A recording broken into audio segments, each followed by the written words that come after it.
Israel and Turkey have had strained diplomatic relations for the last few years, particularly after 9 Turkish activists were killed in an Israeli military raid 4 years ago on a ship that breached a territorial blockade.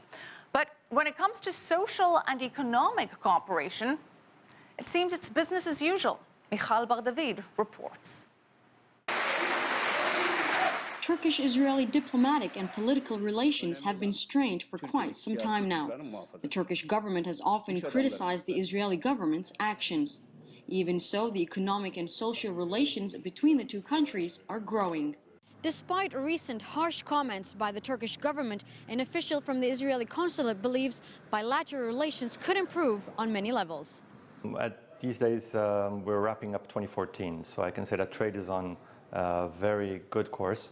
We've passed 5 billion in mutual trade. We have a good cooperation between civic societies. There are cultural events taking place either in Israel or in Turkey which require some cooperation. These are good signs. It means that there is a way to pull out of this crisis. There's a need for lowering of harmful rhetoric and creating more trust between two sides. But there's definitely a way out of this crisis. Yet some political analysts are not as optimistic.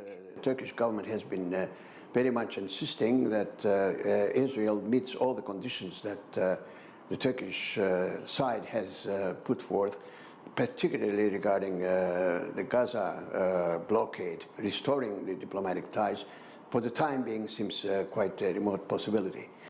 Israeli-Turkish relations hit an all-time low in 2010 after Israel's raid of a Gaza flotilla where 9 Turkish activists were killed.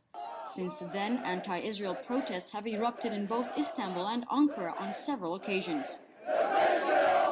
Meanwhile, there are efforts to bring some stability to the relationship by Turkey's leading tourism association. It has declared 2015 as Year of Jerusalem and wants to increase the number of Turkish tourists who visit the Israeli capital. But in the midst of heightened tensions in the Middle East, it seems unlikely that Israel-Turkey relations can normalize anytime soon. Michal Bardavid, CCTV, Istanbul.